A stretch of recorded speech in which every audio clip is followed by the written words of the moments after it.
Hello and welcome back to When I Knew You. We will be continuing where we left off, which, if you recall, is after meeting Callum's mom and finding out that this isn't the first time that Callum has dealt with somebody that is dealing with a particular type of addictive illness.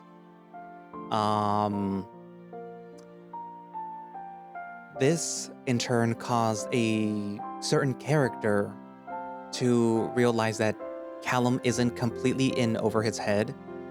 And they gave him his number to basically discuss the information that they have about the ex-boyfriend.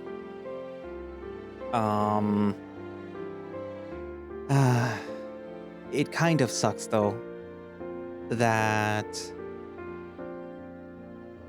this is going to be like the second time that Callum has had to deal with this. And it also that Callum has had to deal with this to begin with. Both in what the mom was doing and what she thought of her son. But yeah. Hopefully Callum will get some answers. And of course, Marcus is there. He and Callum are, you could say it officially official now. Although that status might have to change a little, but you'll see. They have 6 more chapters actually, so we're halfway there. But anyways, so yeah, I guess without further ado, let us continue When I Knew You and see what's gonna happen. Green eyes, easy smile, big body, familiar scent. I'm covered tightly in my blankets, the chill from the outside strong enough to seep through my window panes and into my room. Marcus. My brain utters his name as its first waking thought, and suddenly I'm not cold anymore. Morning. I walk into the kitchen where my dad is already making us breakfast, and I start getting our mugs to make the coffee. If he insists on making breakfast for us, then it's the least that I can do. Morning. You look chipper today. He eyes me cautiously, but I just shrug and put the coffee capsule into the machine. It's getting colder now. I can tell. Which means winter's almost here. I smile at him, but he still looks at me skeptically. Right. That's why you're happy. Some of us can find joy in the little things, father. He chuckles cynically and mutters that boy is not little. In any case, I'm at least glad that you're feeling better from yesterday. Even if it is because of Marcus. Oh, Dad, you're so mean to him. What happened to the responsible and dependable talk? That was before you spent the night at his house without telling me. Well, that wasn't his fault. Besides, we're friends and stuff. Pretty sure friends don't go out on dates. You'd be surprised, actually. I swear at these kids these days. Entering school erases any doubt of the change of weather. All the students are dressed accordingly for the now colder climate. Big puffy jackets and fluffy wool-like fabrics adorn their bodies, and I wonder if this cardigan would be enough for the cold. Maybe Marcus could lend me his jacket or something. I swoon at the thought. I would never give it back to him. You look stupid. Troy's voice suddenly rings right next to me, and he starts playfully tugging at my ears. Says the one who's dressed like a New Yorker. That's not even an insult. New Yorkers are badass. Anyway, I didn't mean you're fit. He tugs at my cheeks now, squishing them like dough. You look goofy. Are you calling me ugly? Your expression, Callum. He flicks my forehead and sighs dramatically. I take it you two finally kissed? What? No. Why? Did he say something about that? Yeah, actually. Told me you two made out. Huh? He did? Why? Troy isn't even that close with him. Why would... I'm kidding. Obviously. I just wanted to see your reaction. Oh. So it's true then? No. I'll tell the whole school. Okay, geez.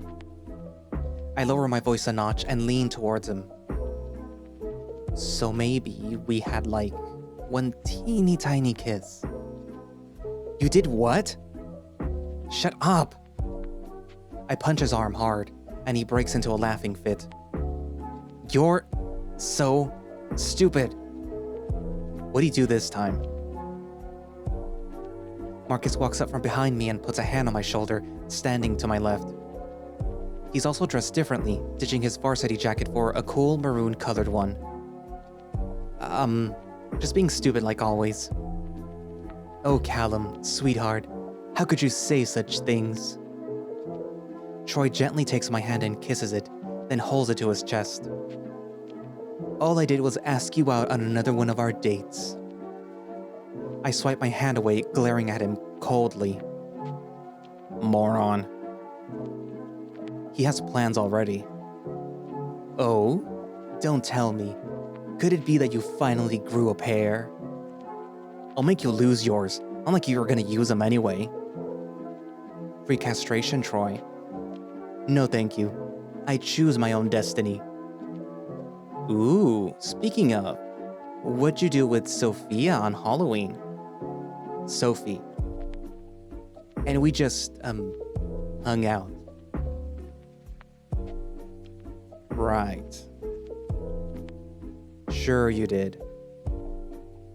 You know, I don't think that either of you are in any position to talk.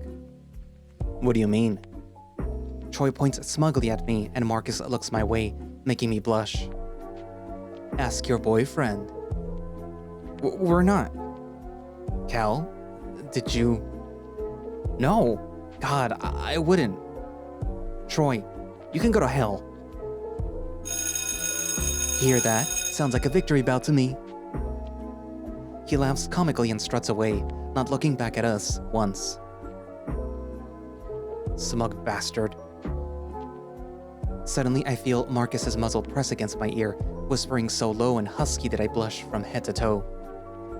You didn't really tell him, did you? I turn to him, his face inches away from mine, and I frantically shake my head. Of course not. He's... stupid. And so are you. You're both idiots. What did I do? You just... are. Come on, we'll be late. I walk in front of him on our way to class, quickly blinking away tears of embarrassment.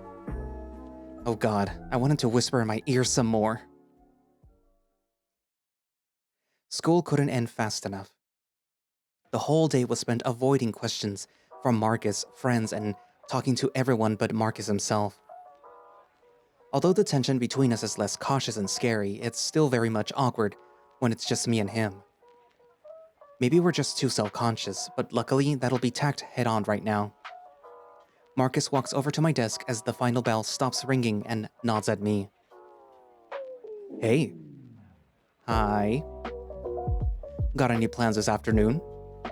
Maybe. Why? Was thinking that you and I could hang out. As buddies? Not quite. Are you asking me out? I feign an incredulous look and he acts dramatically bashful, rubbing the back of his neck. I am. Would you? I guess I'm free for you. Then let's get going. He refuses to tell me where we're going, but that's fine with me. I don't mind going along for the ride. We're driving out of town, the sunny sky a stark contrast to the chilly air blowing hard in the truck. Old rock music plays softly from the radio, and Marcus has a faint smile on his face as he drives along an unfamiliar road.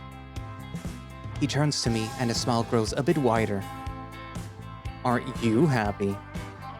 I blush and look away, realizing that I've got a grin on my face too. Well, You're one to talk. At least I'm subtle about it. Funny, I hear subtlety is not your forte. Maybe not.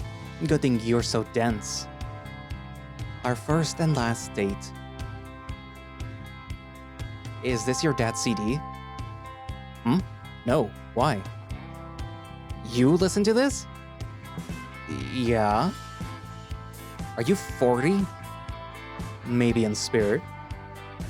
Blech, I am not into old guys. What do you listen to then? Indie? He makes a face that says something like, "Oh, you poor stupid thing."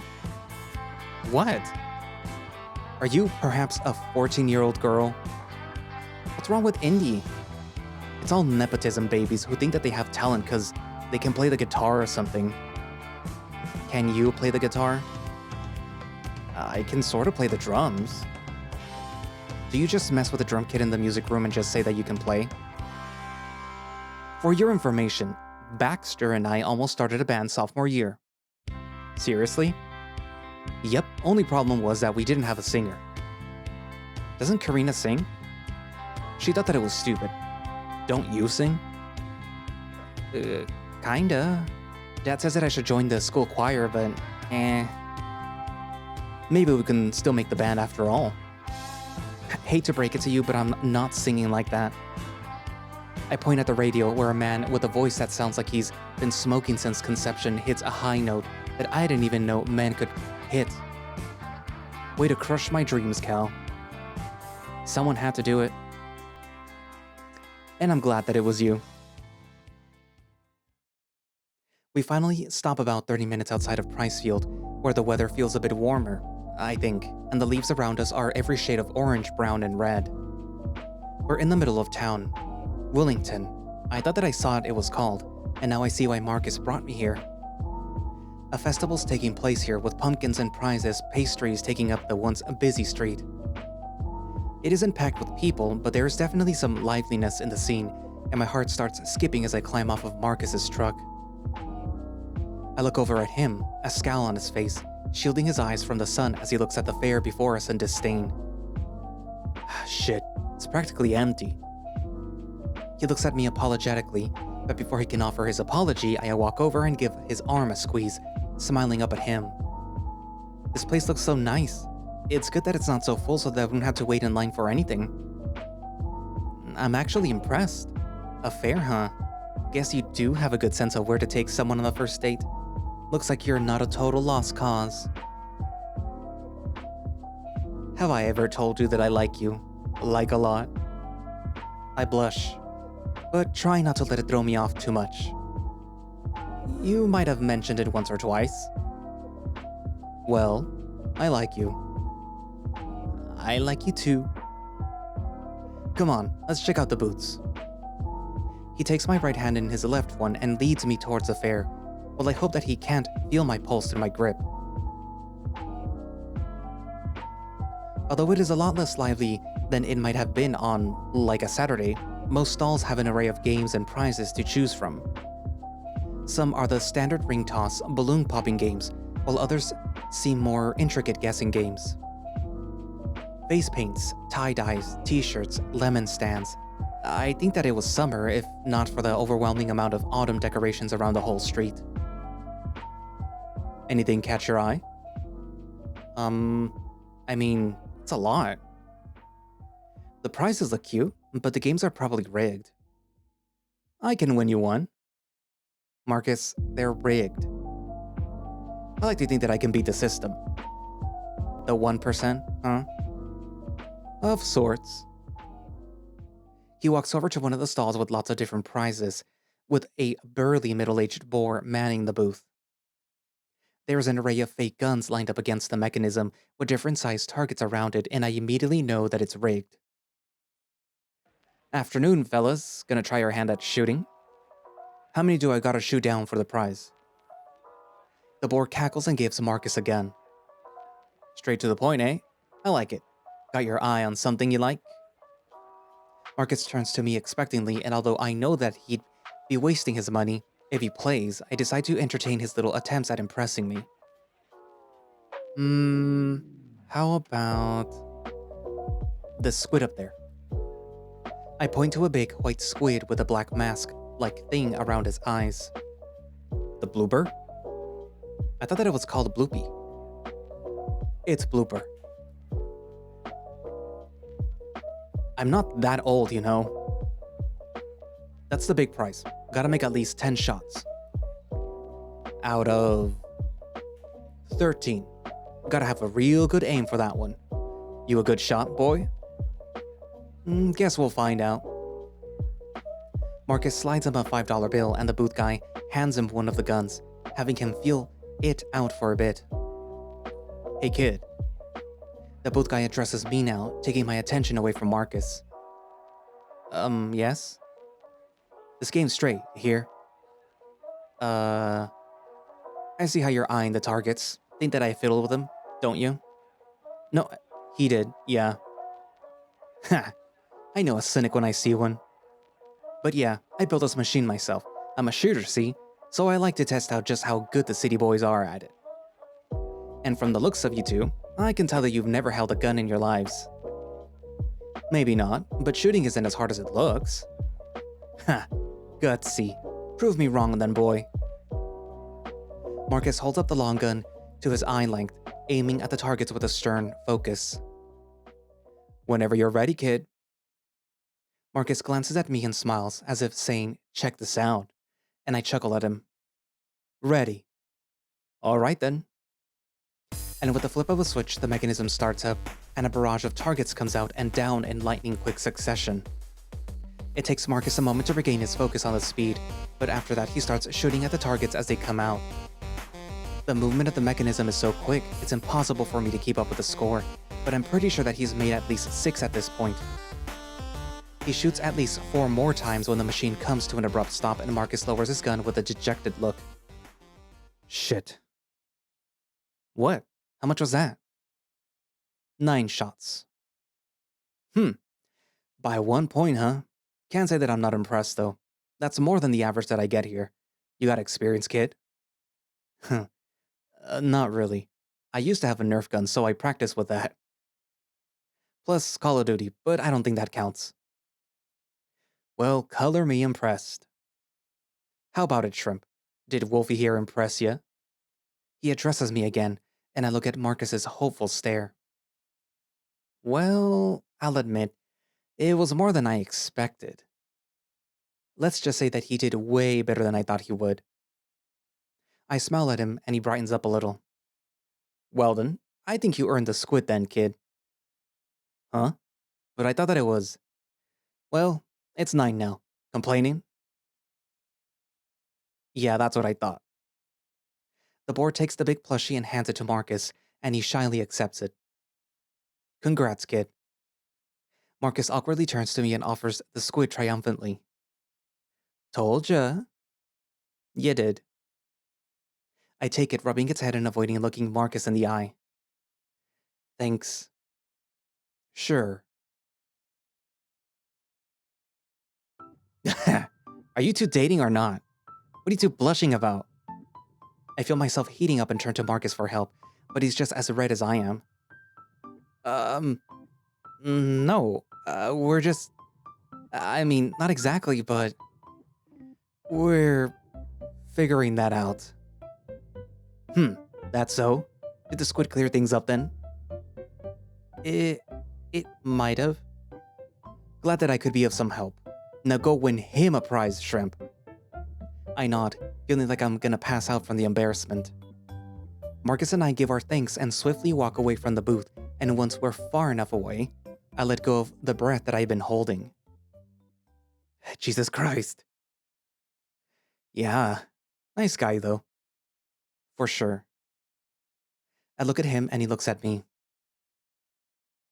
And I look away. Hey, my turn to win something for you. Oh, had any games in mind? I do, yes. I'll crush your dreams early. You're not beating the test your strength game.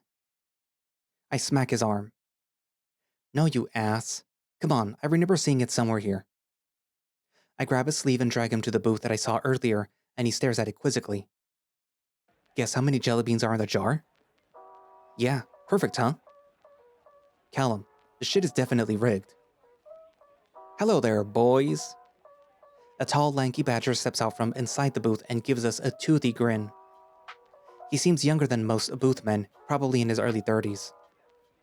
Want to give it a guess? It's totally free. I smugly turn to Marcus, who's looking at the booth guy uneasily. Hear that? It's free. I would have been pissed if it wasn't. So, care to take a guess? Sure. Marcus?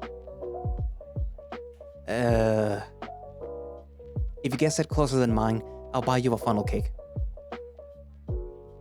So, how do we play this game? The booth guy slides us a small paper slip each, with even smaller pencils to go with it, then taps on the jar full of jelly beans. Just write how many jelly beans you think are in the jar and hand it to me. Then we'll pour the beans into the counter and see how close you were. If it's in 10 numbers of its range, you win a prize. Counter? The guy taps on a miniature ATM-looking machine and grins at us again. Pour the beans in, and the machine counts it for us, specifically made for games like this. Is that what people do with their time? Oh, shut up. Isn't it cool? It's something, all right. Well, go ahead and write your guesses, boys. We both take our slips and cover it with our hands, staring at each other. What you gonna write down? Wouldn't you like to know?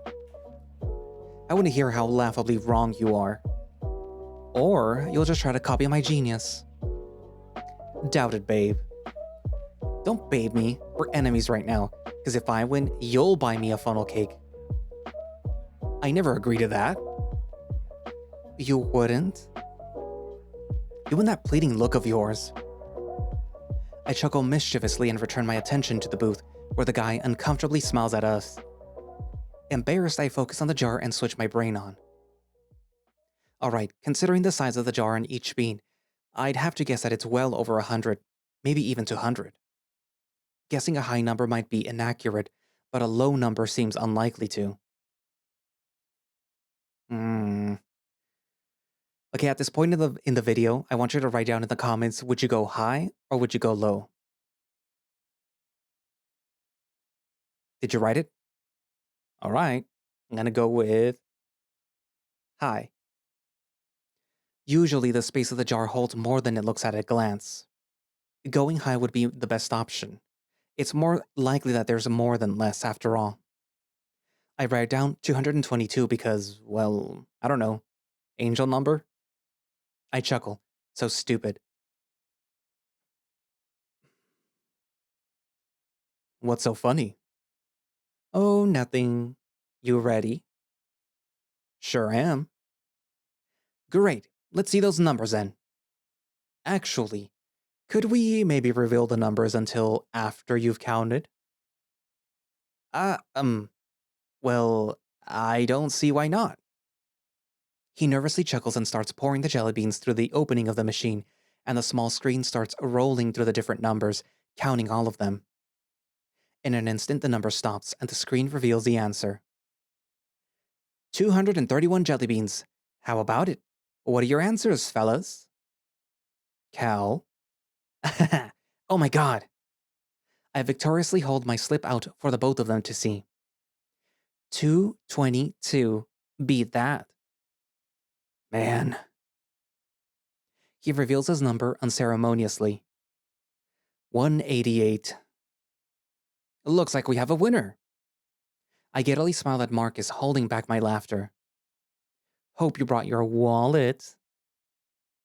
Yeah, no one likes a sore winner. You can choose a prize from here too, kid. I turn to see the booth and my giddiness dies down a bit. These prizes suck. Pots and pans, cooking utensils, first aid kits. Maybe this is an old people game. But then something catches my eye. Even that? I point at it and he nods with fake enthusiasm. Yes. Is that your choice? Yeah, please. He hands me the prize, a medium-sized Nerf gun with some reluctance, I note. Here you go, kid. Congrats. Thank you. I push Marcus to start moving, and he does without much objection. That guy weirded me out. Same. Oh, here. I hand him the gun, and he gives me a bemused look. For you. Huh? But it's my gift. He takes it skeptically, and I smirk at him. Now you can tell Troy that you don't owe him anything. Well, Marky, did I impress you?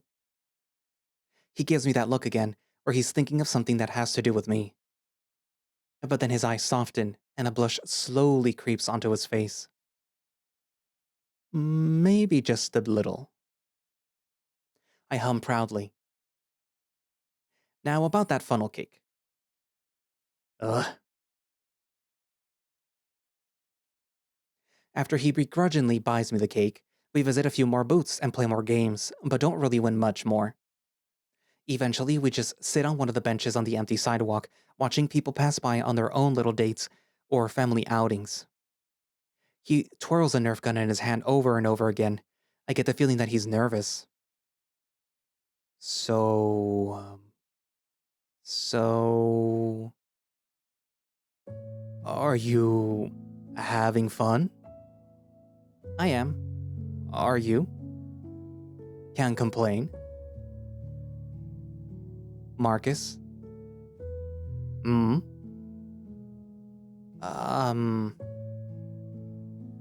What is it?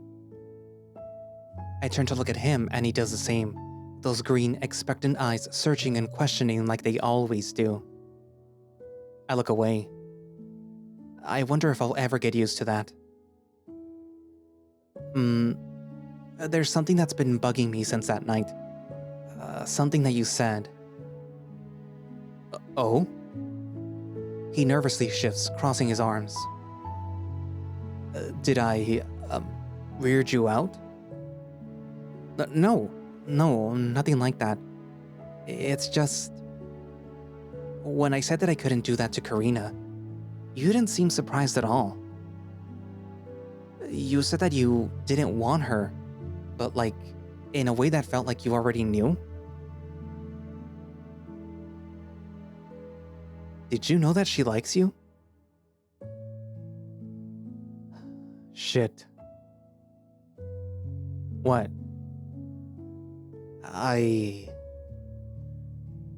He sighs heavily and looks away. Guess I had to tell you eventually. Tell me what? Karina and I... sorta... hooked up. My stomach turns forcefully and I blink at him. Huh? It was a summer before sophomore year, the year my mom went to work outside the country. I had heard about that. Apparently she got a good job in Germany, Switzerland? I don't remember, somewhere in Europe though. That summer's kind of a blur. David started getting into his shitty habits. Troy was always holed up in his room. The only person who stuck by me the whole time was Karina. She was there for me in a time where literally no one else was. We hung out a lot, went to some parties, got alone. My feelings were all over the place with her. I guess I just sort of felt so grateful for her that I confused it for a crush. He glances at me, and after seeing my face, he quickly looks away in guilt. We were together for that summer, but after a while, it kinda just clicked that it wasn't there. What wasn't there? I don't know, anything. A spark or something that made me want her as more than a friend. It just wasn't there. He turns to me, looking me straight in the eye. I love Karina. She's a good friend, someone that I can really rely on. But, she's not someone that I see myself with. Why not? Huh? There has to be a reason, right? What is it? It's a lot of things. She's someone who cares a lot about her status, her reputation, someone who wants people to see her as someone special and unique, and make it seem effortless. She likes the attention. She likes being special. And you don't like that about her?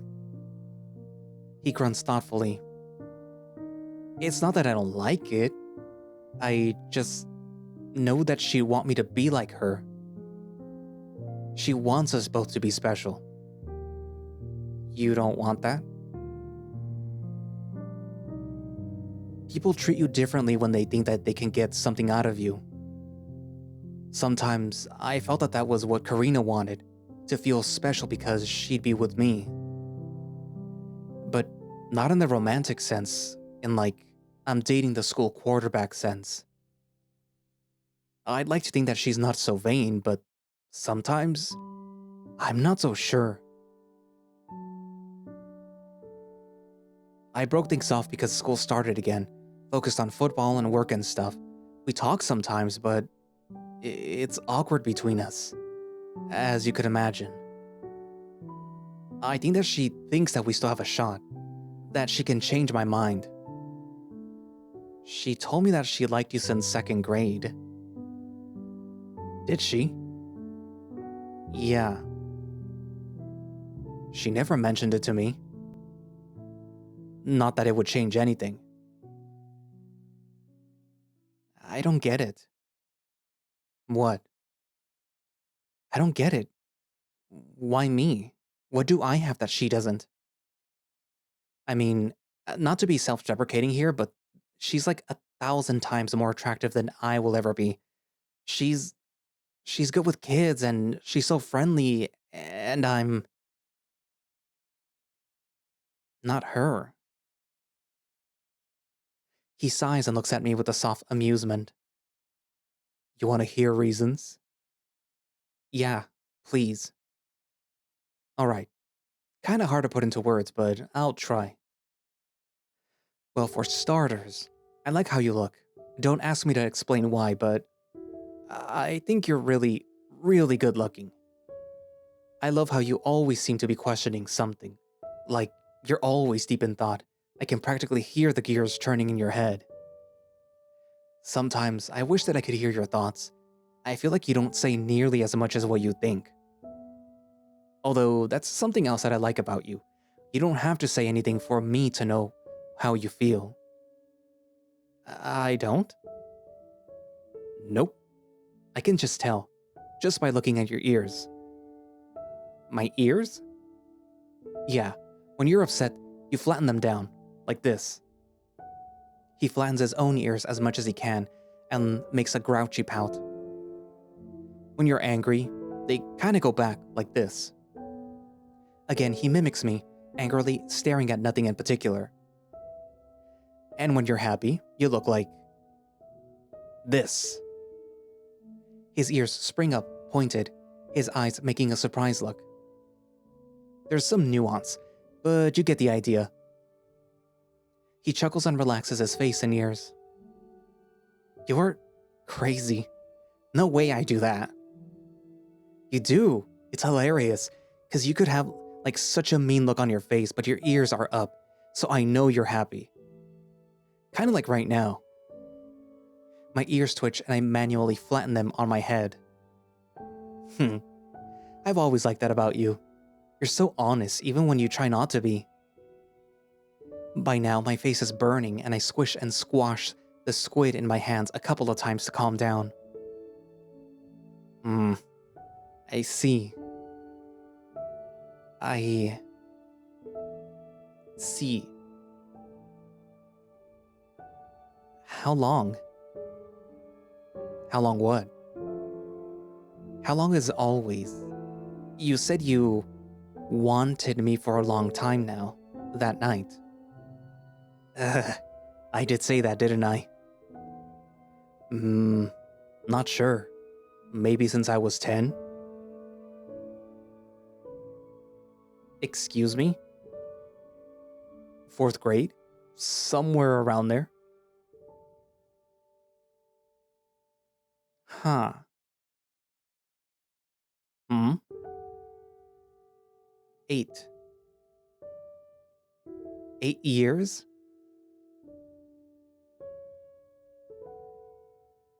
Guess so. Why? What the hell? What is up with these decade-long crushes you guys seem to have? Well, it was just a sort of crush. I didn't really start liking you till like the middle of 5th grade. You remember specifically when? Oh yeah, the exact moment too. I stare at him, waiting, but he just sits there quietly. Well? Well, what? Tell me! No way. I have to know now. What could I have possibly done for you to fall for me? And how could I do it again? It wasn't like something specific. I don't know, it was a whole moment. I'm listening. No chance that you're dropping this. Not even a little. Fine. Fine. I'll tell you. Here's the story of how I fell for you.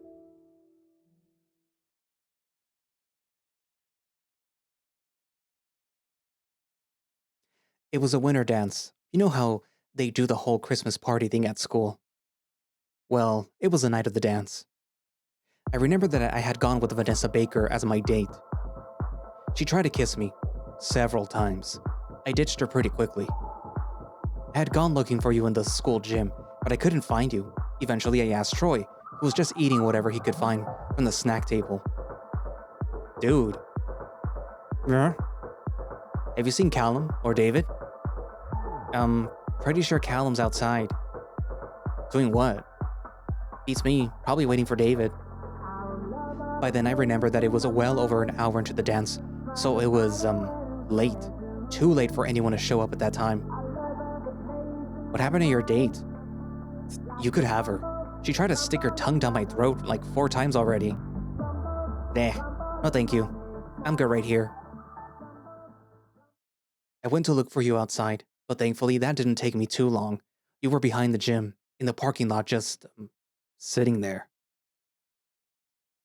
You had this really cute pink button-up shirt. I remember thinking that no one else could look as good as you did in pink. Hey. You look surprised to see me.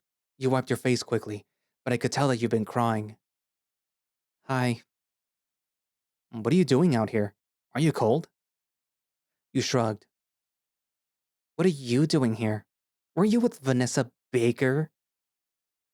You said her name with such disgust. It was kind of hard not to burst out laughing. I was, but she's too weird for me. What does that mean? I mean, I don't like her. Waiting for him. I don't think he's gonna come. Yeah, probably not. I can't believe him. He should have at least told me that he wasn't coming, right? I resisted the urge to tell you to break up with him for the millionth time. I had always wondered what you saw in him. What I couldn't do better. Yeah, he's such a real jerk. I expected you to come to his defense like you always did, but you didn't. You just sat there, thinking, glaring at the ground. I remember I sat next to you, nervous that we were so close. So alone. You okay, Cal? I want to go home. Aw, come on. You don't need him to have fun. You got me. You looked at me weirdly, like you were saying, why would you spend time with me? I'm pretty sure that you had no clue that I had a thing for you. Not even a little, even though I wasn't really subtle about it. But I smiled at you, stupidly, all grinning and stuff, and I got a laugh out at you. But then you got this apologetic look on your face. You don't have to sit here and make me feel better, Marcus. I'm fine. Seriously. Honestly, I'm pretty bored. Why do you think that I came out here looking for you? You made a face that was like, huh? Wow, guess he's got a point. He's so smart and cool. I'm kidding. You look surprised. Well, okay then. Let's hang out. What do you want to do? I was about to suggest something tame like, I don't know, pretend fighter or something. But then I thought maybe I could be a little selfish, just for tonight. Want to go back in and dance? Uh, wouldn't people look at us weirdly? Yeah, probably. How about we dance out here then, instead? Here? In the parking lot. No one's gonna see us. You sure that's what you want to do? Hey, I didn't wear this suit just to not dance in it. I stood up and held out my hand for you to take. Come on. If you hate it, we'll stop. Then you smiled at me, like I was some kind of lovable idiot. Like, oh, you kind of smile. It was nice. I remember thinking that I didn't mind being your lovable idiot. You took my hand and we started swaying a bit to muffled music coming from inside the gym. It was kind of awkward at first, but we got into the rhythm pretty quickly. And then by the, fourth or fifth song, we were already kind of sweaty and cold. A slow song came on. You looked at me awkwardly, but by then, I was on this, adrenaline high. Like I wasn't afraid anymore. So I pulled you close to me, to a dancing position, and you started to freak out. Marcus, this is... If you hate it, we'll stop. Okay. So we danced. Swaying softly, so close to each other that I thought you'd hear my heartbeat going crazy. I distinctly remember you smelled like cologne, but your hair smelled like shampoo, the orange smelling kind that you always seem to use. A weird contrast, but I liked how your hair smelled. I, still do, by the way. Anyway, yeah, really close. You were so nervous and stiff at first, but halfway through the song, I remember you just straight up hugged me and tight, too. Callum? Thank you, Marcus. For what? Being here with me. Dancing with me. You don't have to thank me for that, man. What are friends for and all that? I wanted to punch myself in the face. Still, I don't know anyone else who'd do this for me.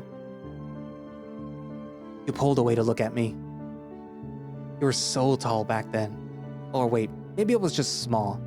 Either way, you could look me right in the eye without tilting your head back.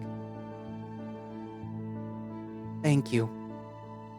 And then, you just smiled at me. Maybe it was the way that you said it. Maybe it was the way that you looked at me. Or the way that you smiled. I don't know. Maybe it was everything. Or maybe it was just you. But that was a moment that I knew that this wasn't just some crush. That it wasn't that I was jealous of David or something stupid like that. Nah, I was pretty sure that I liked you from then on. After that, we danced some more. Then Troy found us, called us weird for dancing alone together in the freezing cold. And the next day, David said that he had a cold and couldn't come, and you forgave him. I was always a little jealous. Just a small sting that went away pretty quickly. But after that night, I would always get really pissy when I saw the two of you together.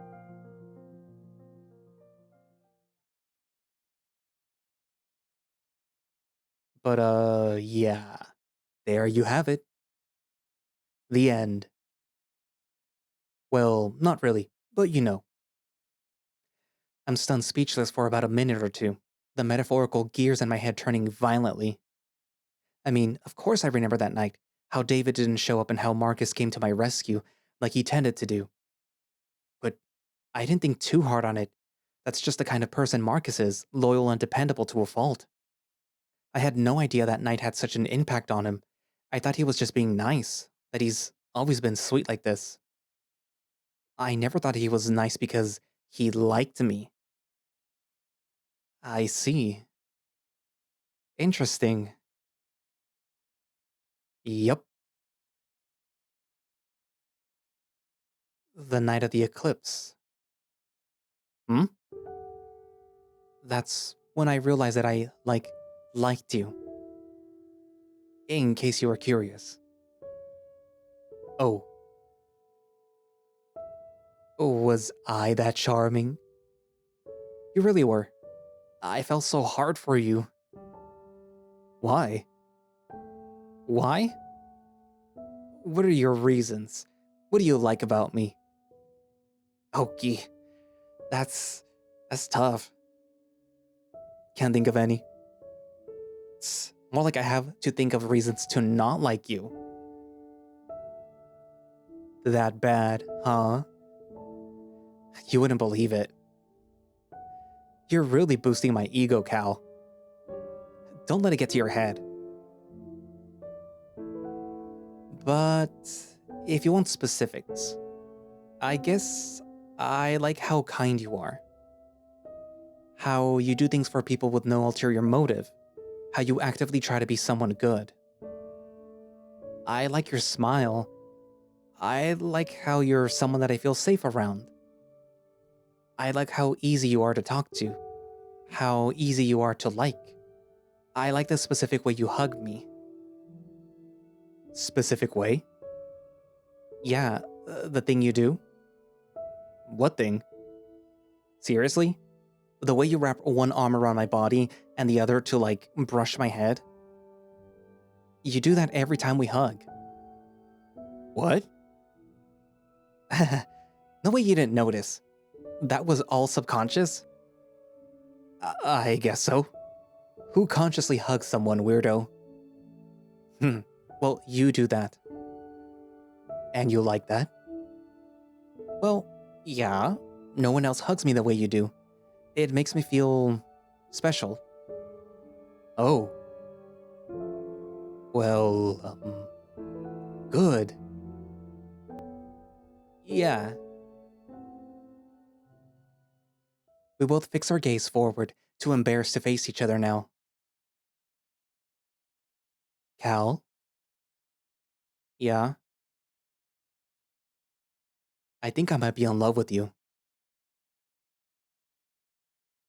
In an instant, I feel all the wind getting knocked out of me, and my heart flutters like it's never done before, a mix of emotions bubbling inside and bursting to pop. I am pretty sure that I'm in love with you too, Marcus. I hear him suck in a breath and hold it, his hand sliding towards mine on the bench, inching its way over, and I timidly grab a hold of it. I squeeze him, and he does the same, in a tight, tight grip that wants to convey emotions that he can't really put into words. Cal? Marcus? Will you go out with me? Now it's my turn to inhale sharply. All at once, every possible reason why I shouldn't crosses my mind. Troy, Karina, society in a way. David. I hesitate. My answer isn't an immediate yes, because it can't be. Can I really love Marcus, be with him the way that I want to, without so many things getting in the way? Hey, tell me what you're thinking. Just this once. I don't want to guess. I want to know. What are you thinking, Callum? Everything. Troy getting left out, people making fun of us, your dad, my dad, Karina mostly. She'll fucking hate us. I just got back here. I don't want to lose her. We don't have to tell anyone. Huh? We could keep it private. No one has to know. They can just think what they want, but we don't have to tell them anything. I want to have you, in a way no one else can. He grips my hand tighter and speaks softly.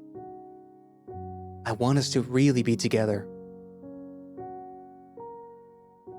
I'm selfish. I know that. I'm a bad friend to Karina. I've gone behind her back, kissed Marcus when on this date, confessed my feelings for him, all things that I swore that I wouldn't do for her sake. I crossed line after line. To not cross one more would be laughably hypocritical at this point.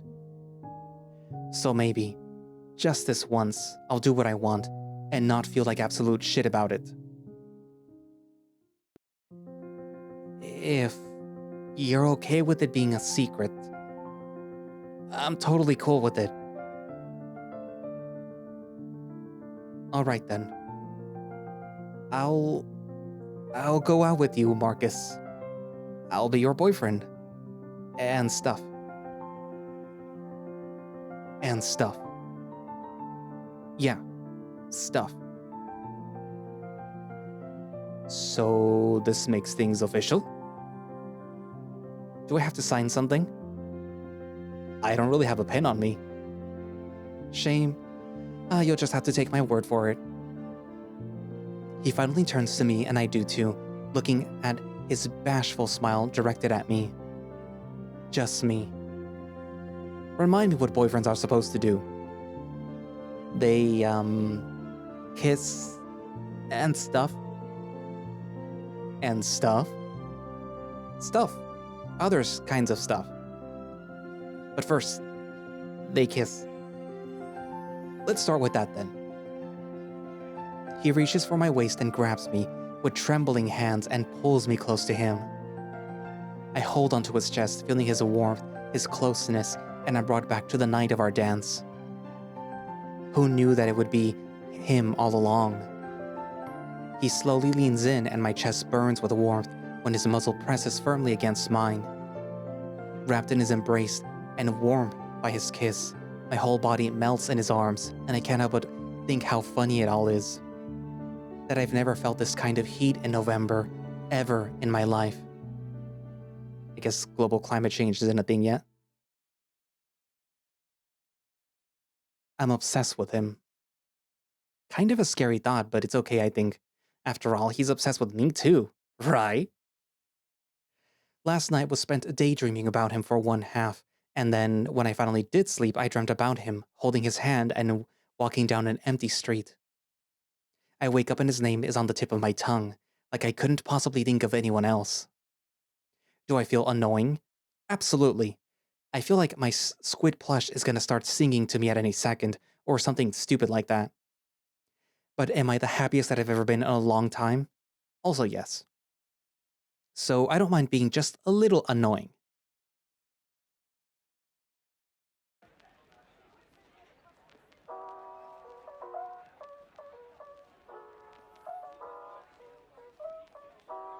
Can I eat in peace?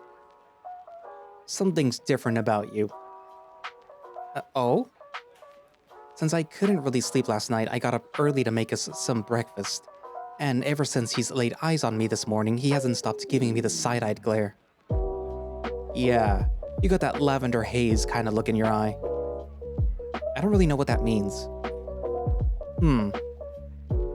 He sips his coffee, never taking his eyes off of me. Did something happen yesterday? Nah, not really. Pretty normal day, I'd say. Uh-huh. He says that in a long, stretched-out way, like he's really skeptical of me. Would I ever lie to you, Father? Yes. You're so cruel. Truth is, Callum, I'm the kind of person who's quietly observing everything that's going on, so I catch on quickly. Where do you think that you got that from? Definitely not her. Well, believe what you want, Dad. I'm just telling you how it is. Oh, are you? Are you telling me how it is? Yes? He just sighs. Go. Don't leave your buddy waiting. I blush and get up, heading upstairs. We're just friends, by the way. Sure, kid.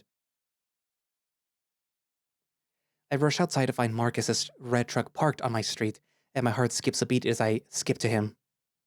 I peer through the passenger window, and when I get a good look at him, my face flushes.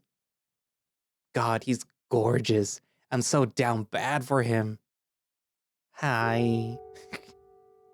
He shoots me that winning smile of his that somehow hits different, harder now that we're together, making me swoon.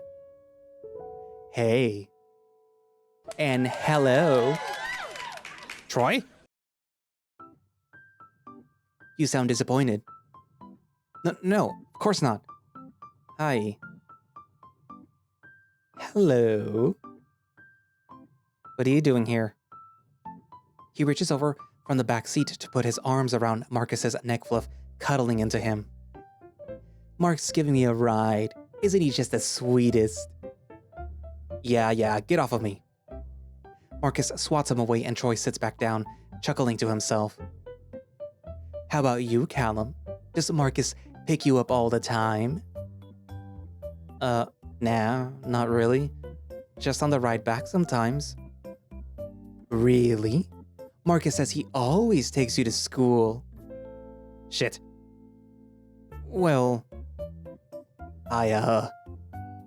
I meant before football season ended. Right, Cal? Yes. You know, we left at similar times because of the club and all. I see. That does make sense. He's being weird. More than usual. Well, what are you waiting for? Hop on, Cal.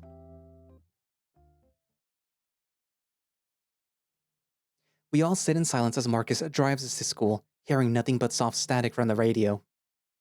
Marcus is tensely staring at the road, steering with both hands instead of his usual one. Troy's eyes drill into the back of our skulls, and from the mirror in the truck I can see him just kinda smiling. So? How long have you two been the thing? Marcus shoots him a warning look through the mirror. Troy? It's an honest question, Mark. Couldn't have been that long. Since the eclipse, maybe? Nah. You guys were so weird with each other after that. So... Halloween? Troy? Who asked who? Marcus is way too much of a pussy to ask first, so it must have been... Dude! Oh, come on, don't leave me in the dark here. I already know how you two made out. Callum told me himself. No, I didn't. Yes, you did. I said we kissed, not made out. Oh, same thing. You told him? It's Troy, though. And that was about Halloween, not yesterday. Whoa. What happened yesterday? Marcus groans, his face growing red. Fuck, Callum. Not even 24 hours. I'm sorry. Nah, don't be. Troy's just fucking nosy. And proud of it.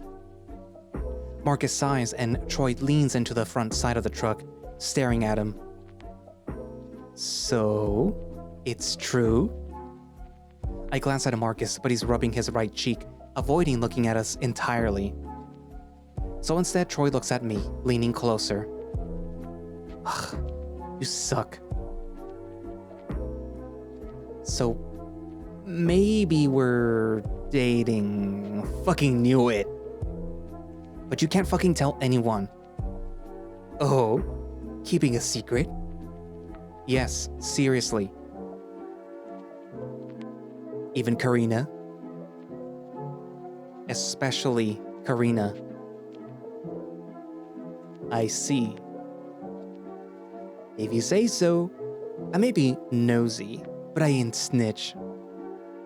He smacks Marcus in the arm to get his attention, frowning at him. Hey Mark, be good to Callie, alright? Or I'll sick ya. Marcus just snorts. That's some nerve coming from the guy who isn't even paying for gas. Callum ain't paying either.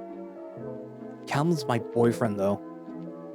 I fight to hide a stupid grin creeping into my face, and I pull on my bangs to hide my blush. It's the first time that he's ever referred to me like that, to someone else, and probably one of the only times that I'll be hearing it. Boo, favoritism. You'd do the same for Sophie, wouldn't you? What is it with you guys and your obsession with me and Sophie? You have the balls to complain when you're just as nosy? Oh, you're a hypocrite. The double standards. Shut up. You guys are so fucking gay. Homophobic too? What's next? Racist? Sexist? Yeah, I'm telling the whole school. Marcus and I decide beforehand that we'd act as normal as possible in school, sit in the same table, talk with the same people, act like nothing is different between us. I didn't realize how fucking hard that was going to be. Every glance, every head tilt he makes in my general direction makes me want to run into his arms and kiss him in front of everyone, but no, I have to stay strong. And the end of the day rolls around and I hastily rush over to his desk as he's packing his things. Hey there. Hello. How you holding up? Oh, just barely keeping it together. He stands and leans on his desk, putting his arms around my waist and pulling me towards him. Marcus? Here? Relax. Guys do this all the time. It's not weird. Straight guys. Maybe. He runs his hands up and down my body and I get increasingly more nervous and, by effect, more flustered. Marcus. Fine. He pulls me into a hug instead, but in a much friendlier fashion, with his arms around the back of my neck and sighs through his nose into my ear. Do you think that this is a good idea? Do you? I asked first. I don't know. But I don't think that I've ever been this happy. He lets out a soft chuckle and idly sniffs at my hair. Me neither. That can't be a bad thing. It's just too bad that I can't show you off like I'd want to. Already regretting the secret thing? No, but you have to admit that it's kind of frustrating. An understatement, really. Do you want to come to my place? I pull back and look at him, surprised. I thought your dad... He's not around till late. We have time. My heart starts hammering in my chest. Time? For what exactly? Maybe Marcus really can read my emotions because of one look at me and he's nervously backpedaling. To hang out, of course. I wasn't implying. I mean, I never, Well, maybe not never, but... Hang out. We could hang out. You're embarrassing yourself, babe. He grumbles with annoyance, yet he can't stop himself from smiling. I'm just gonna pretend that all you said was babe. I'll call you babe all you want when we hang out. Can we go now? Yes, please. It takes everything in me to not just rush out the door with him, and once we're finally out of the hallway, we race walk towards the entrance. He's laughing behind me, trying to keep up as I open the main doors. Come on, I wanna... Callum? Lupe suddenly jumps into my arms and hugs me tightly, making me stumble backwards. Lupe? My heart sinks as I see who's behind her, walking over to us with her usual friendly smile. Hey, hon. Karina. She chuckles as Lupe clings onto me tightly. Oh God, does she know? She sounded different. Did she... What are you two doing here? Oh, get this. Oh my God, Marcus! She runs behind me and I hear a soft grunt come from Marcus as she throws her arms around him. Where have you been? I've missed you, Missed you too, Loop. He pronounces her name in its phonetic English way, and she punches him in the chest. So, what's up? I address Karina, trying my best to look her in the eye. Guilt be damned. Loop here. Up. I want to tell him. She lets go of Marcus and composes herself, standing up straight and proper. As you all know, I'm on the swim team for my school. However, since I'm on the top swimmer here in Pricefield for the girls' team, Pricefield High has scouted me to swim on their team too. I'll be going out of state and everything. Whoa. Loop, that's great news. Congratulations. Yes, it is, isn't it? Kidding. Thank you. I'm just here to fill out some paperwork. I'll be done pretty quickly. How about you two? Got any plans? She knows. Nope. I was just gonna drive Callum home. Yeah. You know, my dad and all. Oh, we should have lunch together. I'm sure your dad wouldn't mind, right, Callum? I'm sure he wouldn't. Mr. Diaz is pretty forgiving to his favorite son. Well, his only son. What do you say, Marcus? Wanna? He hesitates, but not long enough for it to be very noticeable. But I noticed. Sure. We can catch up for a bit.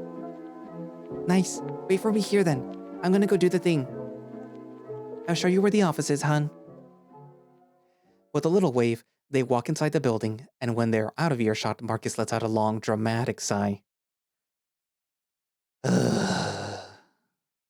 Figures that we wouldn't have a moment alone. Aw, come on, it's Lupe. I haven't seen her since the day that I got here. It'll be fun. I'm not saying it won't. You know that I love Lupe, but... He grabs my shoulders and softly sways me from side to side. I wanted to be alone with you. I grab his hands and press them on either side of my face, looking at him apologetically. I know, me too. But we should make an effort to hang out with everyone, okay? I don't want it to seem like we're forgetting them by focusing on each other. Yeah, you're right. For once. Asshole. But you like me. I sigh woefully. Ah, I do. Thought you guys were trying to keep a low profile. My heart stops for a second, but when I see who's coming through the doors, on the fur on my back of my neck relaxes, Marcus's hand sliding off my face and onto his sides. Jesus, Troy, I almost had a stroke. Well, stop swapping uglies with your boyfriend so publicly if you're scared to be seen. What's swapping uglies? Making out, which we weren't. You almost were. Shut up. What are you guys doing just standing in the entrance anyway? We're waiting for Karina and Lupe to come out, so we could have a lunch with them. Lupe? What's she doing here? Some swim team thing, I think. Really? Wasn't she like getting third place all the time? Oof. Before I even saw her make her way to us, Lupe crashes through the doors and jumps on Troy's back, holding him into a headlock. What was that? Say it in my face. I said, you could make a trumpet with all that bronze. She chokes him harder and he taps on her skinny arms frantically. Okay, Uncle. She lets go and hops off of him, dusting herself off and flipping her hair in a cartoony way. That's what I thought. So dramatic. And ain't even my fault you're bad. Go straight to hell, Troy. Do not pass go. And do not collect $200. And lose 3 turns. Karina walks up to Lupe and hugs her, cradling her head as if she were her child. Talking to my poor sweet Lupe like that, you should be ashamed. So this ain't a safe space anymore. Why is everyone against me? Lupe fake cries to Karina, periodically shooting Troy a mischievous look. Brat. Loser. Alright, enough backtalk. Clearly you two haven't had enough to eat yet, so let's just go have lunch already. Yeah, we're officially here. This is perfect. Well, most of us. Okay, let's go!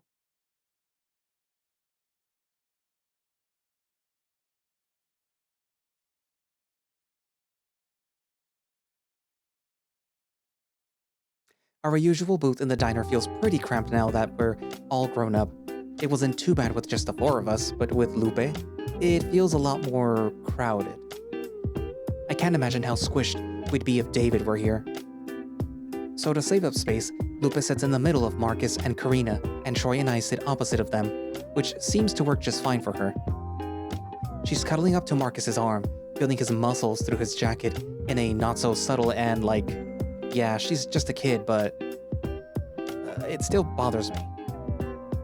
Troy bumps his knee into mine and smirks, clearly aware of how their closeness makes me feel, and I look at him, trying to make his head explode with my mind. Man, it's been so long since we've all been together like this, hasn't it? You guys didn't hang out much before I came back? Nope, high school and all that. It's not like we hung out much before high school, Lupe. But at least I got to see you guys more often. You'll see, hon. When you enter high school, you won't even have time to sleep. Yeah, enjoy while it lasts. I miss middle school. You guys are crazy. At least you don't have such strict curfews. I couldn't go anywhere after 6. Chuck E. Cheese isn't open after 6, sweetie. Screw you. And how do you know that, Troy? You go there often. Also, I'm pretty sure that it is open after 6. Your jokes suck on every level. Why? Oh, why did God give me such lame-ass friends? But hon, it's kind of understandable that your parents don't let you go after dark. A girl your age, out at night on your own, it's not really safe. David used to chaperone me. We could go to Walmart at midnight sometimes. Oh, that reminds me. Callum, have you found out anything about him yet? What? My blood turns to ice and I freeze up as her eyes turn to me expectantly. For some reason, I never told Karina, much less Marcus, about my search for David, or rather what happened to him. It seems illogical to not ask the people who were there what happened, but for some reason, I don't think that they'd tell me the truth. I didn't trust them with it, and I don't think that I trust them now either.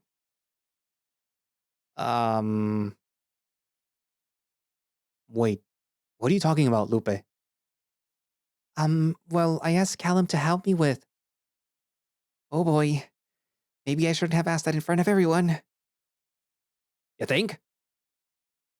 Lupe? Help with what?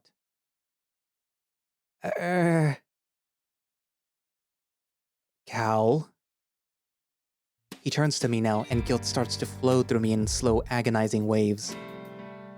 She asked me to, investigate David's disappearance more in depth. Karina turns to Lupe, her face full of pity, and she wraps a comforting arm around her, rubbing her shoulders rhythmically. Marcus just stares at me. It makes my stomach turn hard. Oh, sweetie, why would you make Callum do that? You know he misses him as much as you do. Hell, we all do. Searching for answers that aren't there, thinking about it over and over. It just stops you from moving on. David ran away. There isn't anything to investigate further. I thought you of all people would know that he would eventually do that, Lupe. Yeah, I think it's time that you accepted that. No.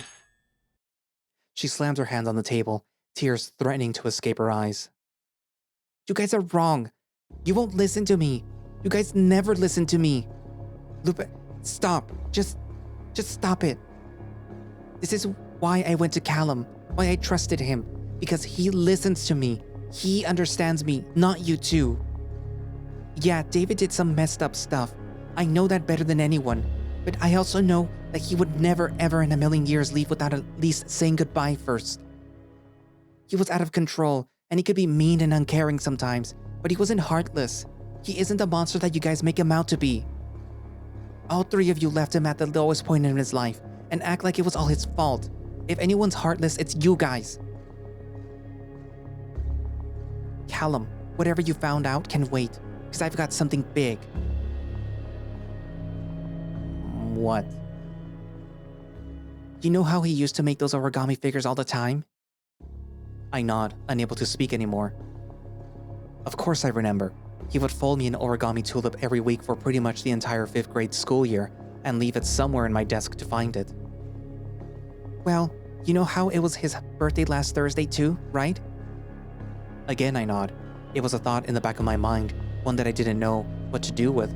Bringing it up felt inappropriate, but not saying anything felt wrong. I ended up buying a cupcake from the bakery that day and eating it on his behalf. It was good, but I just couldn't finish it. Guess what I found on my window that day? A paper crane, just like the ones that he would make for me when we were little. That sounds like a bad joke. Yeah, I'm with Marcus on this one. What are you implying, Lupe? That he's still here, or... I don't know. But it has to mean something, right?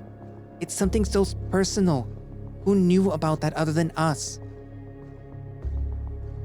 A loud, cynical silence falls between us as the implications of her statement looms in. Oh, come on. It wasn't any of us, if that's what you're thinking.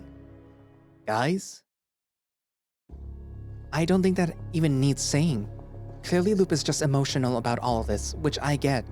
But it's no excuse to be this delusional. Now. We don't have to be harsh about it, Kay.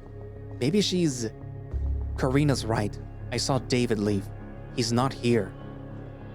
Well, maybe he came back.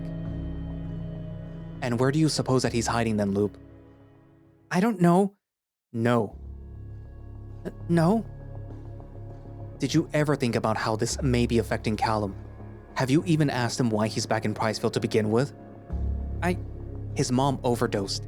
He had to see that, and now he's far away from her so that he can live in peace for at least our last year of high school. Have you ever thought about how looking for David might be hurting him too? Marcus. No, Callum. She says that we don't listen to her, that we treat her like a kid, so now I'll treat her like one of us. Have you realized that you're just being selfish, Lupe? Tears stream from her face as she hugs herself, sobbing silently, and something about her in that moment strikes a chord deep within me. She looks hopeless, helpless, desperate. It's almost scary how much of myself I see in her. I'm sorry, Callum. I shouldn't have, without thinking of you, and it's just, David. I'm sorry. Karina rubs her arms, trying to soothe her, and Marcus awkwardly pats her head. I'm sorry, Lupe. I shouldn't have been so hard on you. We just don't want you to stay in the past like this. We miss David, all of us. But he's made his choice, and we just have to accept it. Yeah, you're right. I'm sorry. I'm sorry, Cal. I shouldn't have dragged you into this. I reach for her hands over the table and squeeze them, looking at her. It's okay, Lupe. I understand. Nothing you say is lost on me, all right? I'm always by your side. I squeeze her hand again, this time more firmly, and look at her. Really look at her. Always.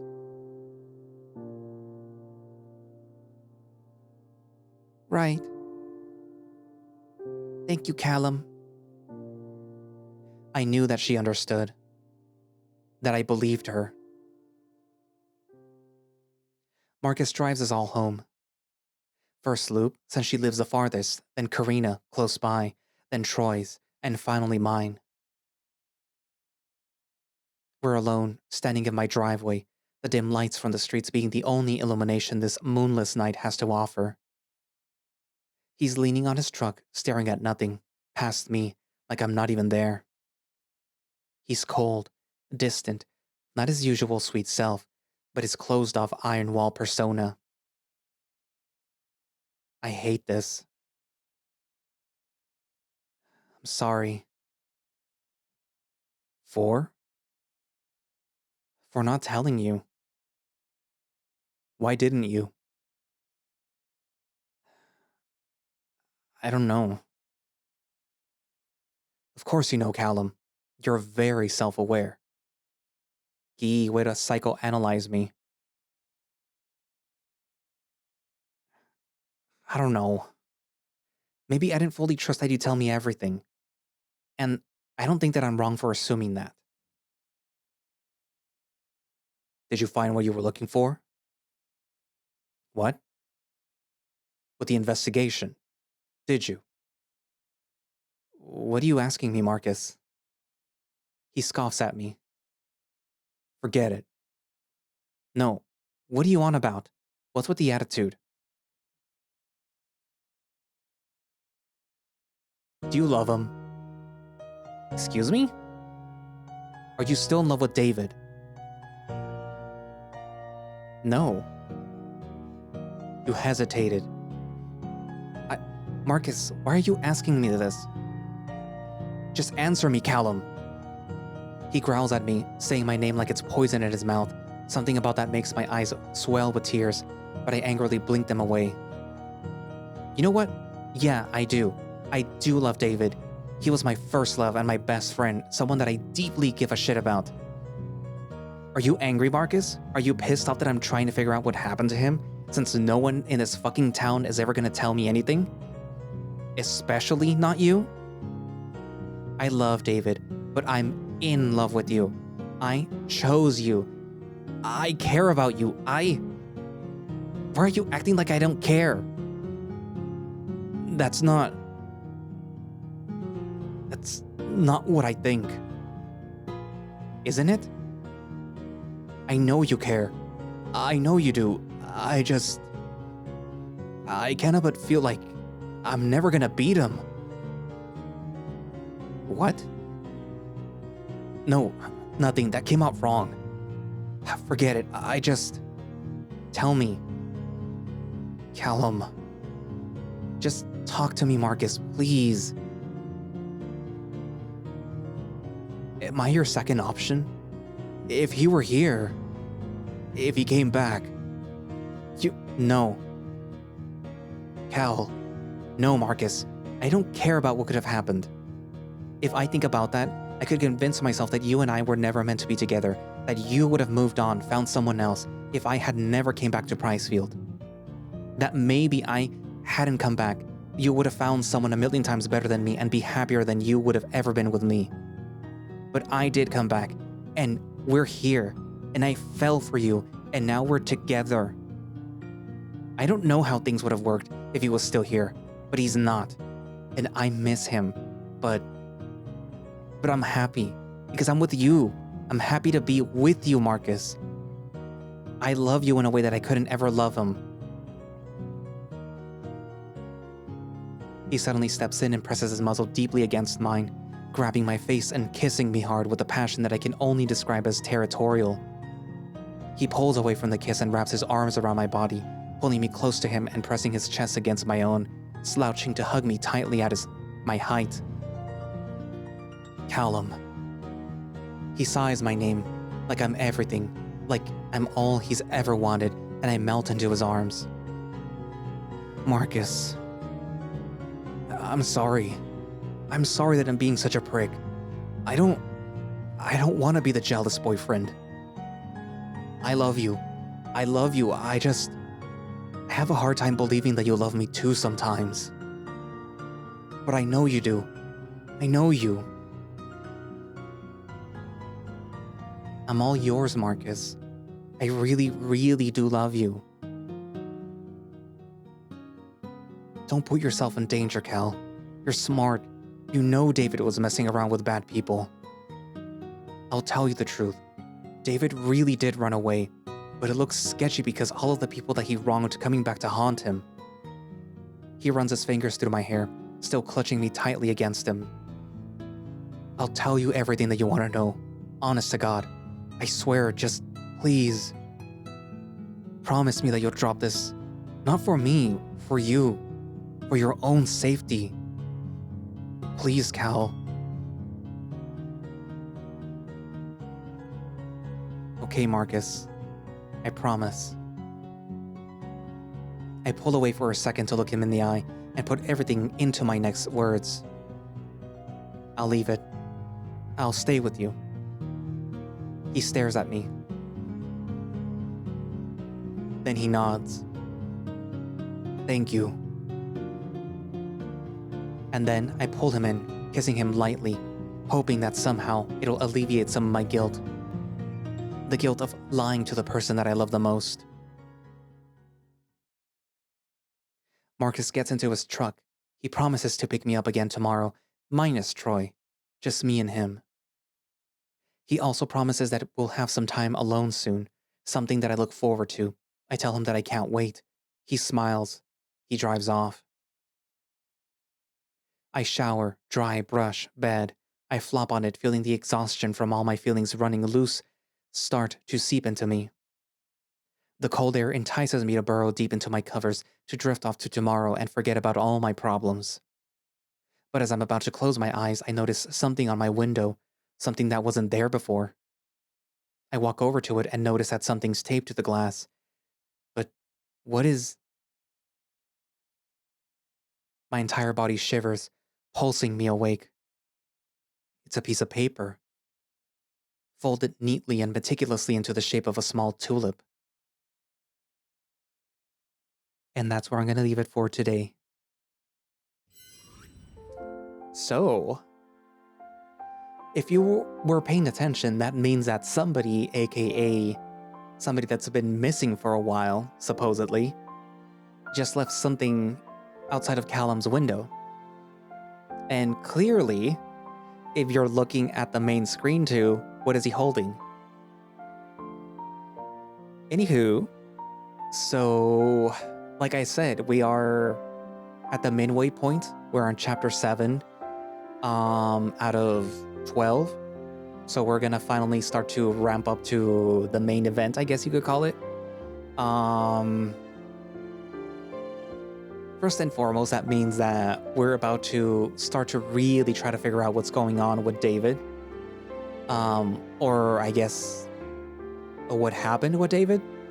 I don't have my hopes up that it was something good or that it is something that he can come back from easily. Also, it kind of seems obvious that Karina knows what's going on between, or not so much that what's going on, but that there is something going on between Callum and Marcus, and that she kind of, well, she knows, or at least suspects, and that she kind of wants to sort of be civil about it, but at the same time be sort of like, oh, you little shit. Better not be trying to steal my man. And that is technically a failure to communicate on Marcus's part, where he's like, yeah, what me and you had back then wasn't real to me. I don't like you that way. I like you as a friend, but it happens in these stories. Failure to communicate leads to shenanigans. Anyways, what else? I feel like Troy is just sitting back, just always just watching these people. Like, oh my god, people. What else?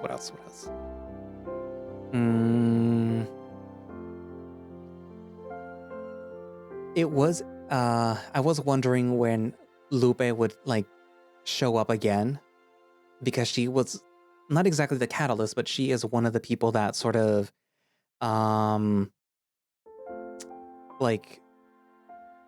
she was one of the reasons why Callum was gonna, or wanted to, go searching for the truth or whatever. He was already nosy, but, he was using her as an excuse to figure out what happened with David. And, yeah, she shows up again, you knew that it was to, continue that one other part of the plot. There's also the whole thing with Marcus's insecurities. I'm wondering if that has something to do with his dad and his mom. Because, the mom is not in the picture. She is in Europe. and the dad is here. They haven't mentioned anything about divorce, but you know, I bet his dad's behavior has to do with the fact that the mom is not there. And that's sort of just rubbing off on Marcus. But anyways, I wonder what the future has in store for these people. What else? Also, the whole origami thing. You can't. It kind of does point to David possibly being, still in town. He's just in hiding because, he owes money to some dangerous people and whatnot. I'm wondering if that means that he's been spying on Callum this entire time. Like, imagine it's like, oh, my ex-boyfriend is back, the guy that I wanted to run away with me. Oh, he's dating my friend. Oh. Well, that sucks. You can't exactly pop out of hiding to say like, hey, I'm here. I don't want you dating him. You're my boyfriend. What else? I don't know. What are your comments? Write it down in the comment section and we'll discuss from there. Hopefully you guys are liking this series. At the time of recording this episode, I can see that you guys have, or that the first video chapter has released for When I Knew You on YouTube. So I'm wondering what you guys think, if you started watching since then. Hopefully you did. Hopefully you're enjoying it.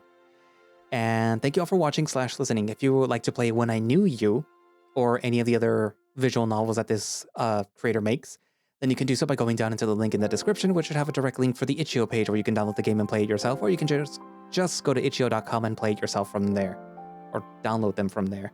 And they do have a Patreon in case you want to support the project, and at the time of recording this, they still have not finished the update for the other visual novel that started this whole author reading thing. But yeah, in case you want to read that chapter ahead of everyone else, when it's done or whatever, then, subscribe to their Patreon. And considering how good they are at, what they're doing, I'm pretty sure they probably have other stories, in the back burner right there. There is one story in this one about one of the kids that's like a journalist that was like the main one that's being, I guess, bothered by a hyena or something like that. And they kind of made it seem like that was going to be another story that was going to be told at a later time, but like, we'll see. What else? Oh, also my links down in the description. My Ko-fi in case you want to support through there. My channel member link in case you want to join the channel and then watch these videos ahead of time as they're being scheduled. At the time of recording, there's like 3 weeks worth of videos, It's just a thought. Anyways, but yeah, so also my throne, in case, you want to give me something. I don't know when this video will go out, but like, it's December. Christmas. But yeah, anyways. I guess that's it for now, and I will see you guys in the next video. Bye-bye.